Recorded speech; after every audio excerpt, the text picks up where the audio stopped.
You're watching Satluj TV News. I'm Angus Scott in London. The announcement in the US of an Indian government plot to assassinate political dissenters in both the US and Canada has deeply shocked the Western world. For most of this year, government-controlled Indian media has been working overtime to attack Canadian Prime Minister Justin Trudeau for daring to reveal he had credible evidence that Hardeep Singh Nijjar had been murdered by agents of India. Now, the indictment revealing the same Indian agent behind Nijjar's murder had been orchestrating yet more shocking assassinations of Khalistani campaigners has now led to Narendra Modi's pet media floundering to shore up the fast collapsing image of the Indian government. But the episode has raised enormous questions. Why is the Prime Minister of the most populous country on earth ordering the murder of its political opponents across the world? In his extravagant overseas missions courting the attention of the world's mature democracies, Narendra Modi regularly boasts on the world stage that he leads the world's largest democracy. Yet these recent revelations, if true, are more akin to those of a tin pot dictator of a banana republic, not a global democratic leader.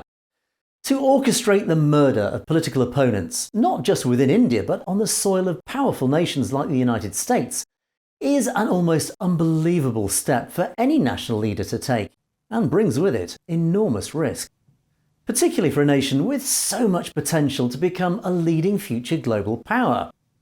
So why has Narendra Modi taken such a huge gamble to risk India's global reputation as a democracy to violently murder a small number of political irritations in far-flung territories? Has the leader of India simply gone rogue? Is he just a political thug, contemptuously laughing in the face of normal democratic process? The answer is surprisingly simple. The target of his assassins have been high-profile campaigners for the independent Sikh homeland of Khalistan. The enormous risk he has taken bears testament to how effective and successful the campaign has been. The groundswell of support for the recent referendum has clearly more than rattled the Indian government, who recognise it as a genuine threat to Indian unity.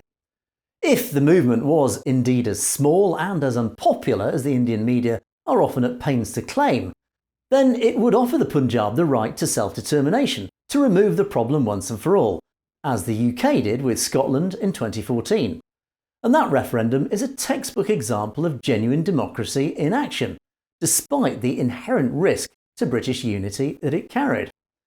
If the Indian government was so confident in its position, then why has it not offered the Punjab the basic democratic right to vote for self-determination?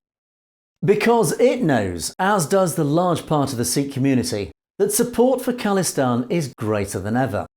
And this is why the Indian government have taken such dangerous steps to try to quell its growth by such violent means. It genuinely fears democratic process, if ever allowed to unfold, would indeed carve away Khalistan from India. So whilst nations around the world reassess their own delicate balance between condemning the abuse of international law, democratic and human rights with the lure of lucrative trade deals with India, the Sikh community can take one enormous positive from this whole sordid affair. From a moral, democratic and legal perspective, they are winning the war.